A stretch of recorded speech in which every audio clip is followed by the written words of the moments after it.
একজন মানুষের তার বন্ধু-বান্ধব কেমন, তার বাড়ির রিলেটিভ কেমন, তার বাড়ির লোকজন কেমন, সেগুলোও এই ডিপ্রেশনের রোগ সারবে কিনা তার উপর এফেক্ট ফেলে। ডিপ্রেশন কি, ডিপ্রেশনে কি হয়, কি তার সিমটমস, কি তার শারীরিক কষ্ট, কি তার মানসিক কষ্ট, কি সিমটমস আপনার হতে পারে এবং কতদিন রোগটা আপনার থাকতে পারে, কতদিন পরে আপনি কিভাবে আস্তে আস্তে সুস্থ হবেন এবং পরে রোগটা আবার ফিরে আসবে কিনা। আজ আপনাদের 5টি গুরুত্বপূর্ণ জিনিস ডিপ্রেশন সম্পর্কে বলবো, যেগুলো যদি আপনারা ফলো করেন বা এগুলো সম্পর্কে যদি আপনারা বোঝেন, তাহলে আপনারা খুব কম সময়ে ডিপ্রেশন থেকে বেরিয়ে আসতে পারবেন।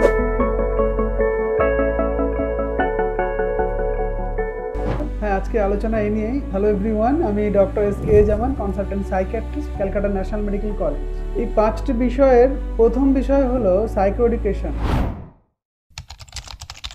মানে রোগ সম্পর্কে নিজে জানা বোঝা। আপনাকে প্রথমে শিখতে হবে ডিপ্রেশন কি, ডিপ্রেশনে কি হয়, কি তার সিমটমস, কি তার শারীরিক কষ্ট, কি তার মানসিক কষ্ট, কি সিমটমস আপনার হতে পারে এবং কতদিন রোগটা আপনার থাকতে পারে, কতদিন পরে আপনি কিভাবে আস্তে আস্তে সুস্থ হবেন এবং পরে রোগটা আবার ফিরে আসবে কিনা, সেই একটা সাম্যক ধারণা আপনার এই রোগ সম্পর্কে তৈরি করতে হবে। 2 নম্বর বিষয় আসে লাইফস্টাইল। হ্যাঁ, লাইফস্টাইলের একটা বিরাট বড় ভূমিকা আমাদের ডিপ্রেশন আপনি যদি তাড়াতাড়ি ঠিক হতে চান। আপনাকে রেগুলার 30 মিনিট করে এক্সারসাইজ করতে হবে। রেগুলার 30 মিনিট যদি আপনি এক্সারসাইজ করেন, তাহলে আপনার শরীরের কত কি হবে আমি জানি না, তবে আপনার মনের অনেক উন্নতি হবে।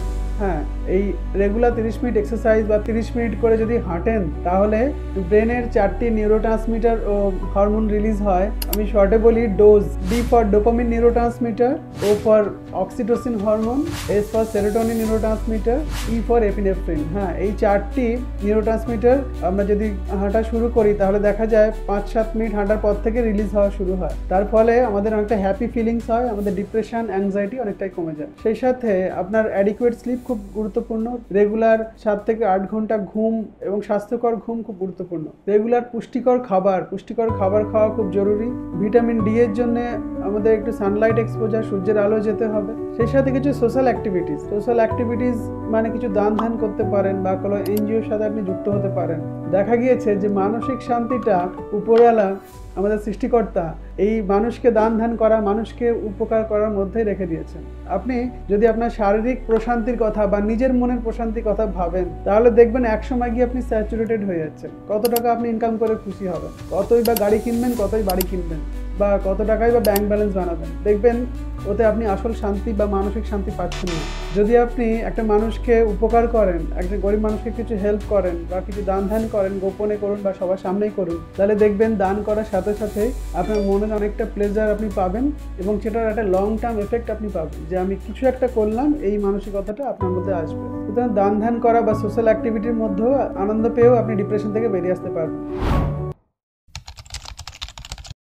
3rd পয়েন্টে আসি মেডিকেশন, ঔষধ। হ্যাঁ, যদি আপনি ক্লিনিক্যাল ডিপ্রেশনে ভোগেন এবং সেটি যদি মডারেট টু সিভিয়ার ডিপ্রেশন হয়, তাহলে আপনাকে ওষুধের সাহায্য নিতে হবে। ওষুধগুলো আপনার ব্রেনের নিউরোকেমিক্যাল ডিসব্যালেন্সটাকে ঠিক করে। ব্রেনের বেশ কিছু জায়গায় dopamine, serotonin, norepinephrine, epinephrine, glutamate, GABA এগুলোর তারতম্য ঘটে, যেগুলো ওষুধ খেয়ে ঠিক করলে, তাহলে আপনার এই ডিসব্যালেন্সটা ঠিক হয়ে গেলে আপনার সিমটমসগুলো কমে আসে, আপনার রোগটি আস্তে আস্তে সারতে থাকে।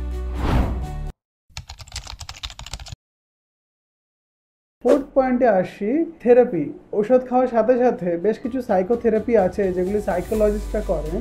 Cognitive behavioural therapy, interpersonal therapy, এরকম বেশ কিছু থেরাপি আছে যেগুলি দ্বারা ডিপ্রেশন থেকে আপনি খুব সহজেই বেরিয়ে আসতে পারবেন। সুতরাং আপনাকে থেরাপিস্টের হেল্পও নিতে হবে। 5th পয়েন্টে আসি। 5th পয়েন্ট হলো ফ্যামিলি সাপোর্ট।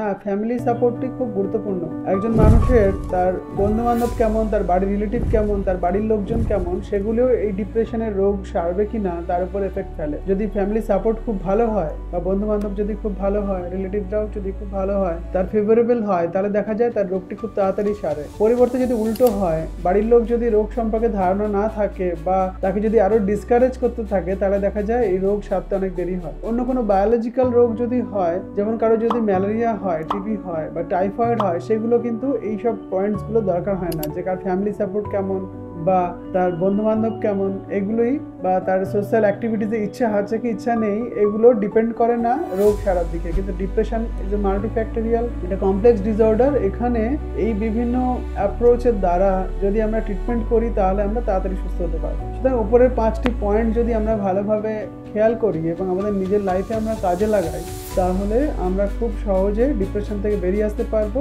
এবং আমাদের রিল্যাপস প্রিভেনশন, রোগটা যদি আবার না ফিরে আসে সেদিকে আমরা খেয়াল রাখতে পারবো। আশা করি আপনাদেরকে কিছু ইনফরমেশন দিয়ে হেল্প করতে পেরেছি। আমার ভিডিওটি আপনারা ভালো লাগলে লাইক করুন, আমার চ্যানেলের মনের কথাকে সাবস্ক্রাইব করুন এবং ভিডিওটি আপনারা বেশি বেশি করে শেয়ার করুন, যাতে মানসিক রোগ সম্পর্কে মানুষ বেশি বেশি করে জানতে পারে, শিখতে পারে। সবাই ভালো থাকুন। Thank you so much.